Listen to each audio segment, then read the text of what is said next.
अस्सलामुअलैकुम दोस्तों, मैं हूं असलम आलम और आप देख रहे हैं गल्फ एक्सपर्ट।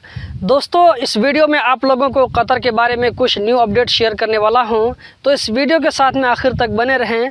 अगर इन्फॉर्मेशन पसंद आए तो वीडियो को लाइक करके आगे ज़रूर शेयर करें। मैं जो रोज़ाना वीडियो बनाता हूं उसको बनाने के लिए मैं ग्रीन पर्दा यूज़ करता हूँ, लेकिन आज मैंने सोचा कि खुली हवा में जाकर के वीडियो बनाई जाए, क्योंकि आज गर्मी भी बहुत ज़्यादा है, तो इसके साथ मैं खुली हवा का भी मज़ा ले रहा हूँ। तो दोस्तों, आज की वीडियो हम शुरू करते हैं और लेते हैं आज का पहला अपडेट।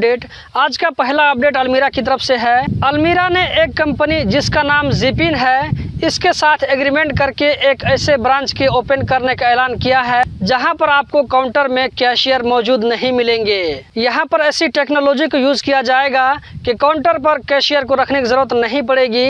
मैं आप में से नए लोगों को बताता चलूं कि कतर में अलमीरा एक ऐसी कंपनी है कि डेली लाइफ में जिन जिन सामानों की जरूरत पड़ती है, अलमीरा स्टोर में ये सारे सामान मिल जाते हैं। अलमीरा ने अपने ट्विटर अकाउंट के जरिए बताया है कि इससे लोगों को आसानी होगी और ये लोगों के लिए एक इंटरेस्टिंग चीज होगी। मेरे ख्याल से यहाँ पर जो पेमेंट का सिस्टम होगा वो स्मार्ट सिस्टम होगा, जैसे कि ऑनलाइन बैंक ट्रांसफर या अकाउंट टू अकाउंट ट्रांसफर या इसी तरह बारकोड को यूज करते हुए कुछ इसी तरह का सिस्टम यहाँ पर पेमेंट का होगा। अभी इसके बारे में इतनी ही जानकारी है, जैसे जैसे मज़ीद जानकारी मिलती रहेगी तो आप लोगों के साथ में शेयर करते रहेंगे। दोस्तों, कतर में वर्ल्ड कप करीब आता जा रहा है। दूसरी तरफ कोरोना के बारे में एक अच्छी खबर है कि वहाँ पर कोरोना का जो डेली ग्राफ था वो नीचे आता दिखाई पड़ रहा है। ऐसे में कतर में फ्लाइट का आना और जाना भी बढ़ गया है। जुलाई 2021 के मुकाबला में जुलाई 2022 में फ्लाइट का आना और जाना 29% ज़्यादा बढ़ गया है। आज का जो लास्ट अपडेट है वो है ट्रैफिक के बारे में, जिसको अल शर्क ने अपने न्यूज़पेपर में जगह दिया है। किसी पार्क में या किसी फील्ड में या किसी भी पब्लिक जगह में कचरा को फेंकने से 10,000 रियाल तक का फाइन आ सकता है। इसी के साथ साथ 6 महीना तक के लिए जेल भी हो सकती है।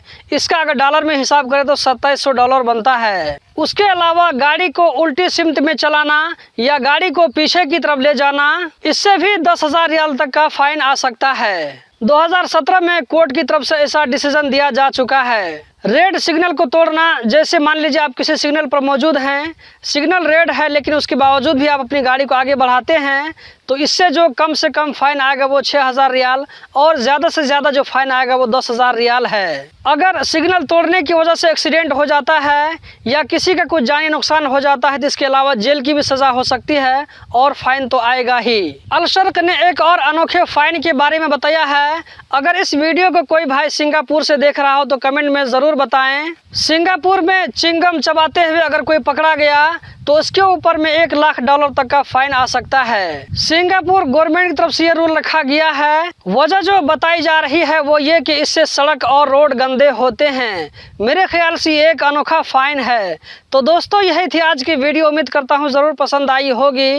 रोज़ाना इसी तरह की इन्फॉर्मेटिव वीडियो देखते रहने के लिए, खास करके मैं जो वीडियो बनाता हूँ वो कतर के बारे में वीडियो होती है, तो इस तरह की मज़ीद इन्फॉर्मेटिव वीडियो देखते रहने के लिए चैनल को सब्सक्राइब करें। अगर आप इस वीडियो को यूट्यूब पर देख रहे हैं तो, अगर आप इस वीडियो को फेसबुक पर देख रहे हैं तो पेज को लाइक फॉलो करें। वीडियो को भी लाइक करके आगे ज़रूर शेयर करें। इस वीडियो को देखने का बहुत बहुत शुक्रिया।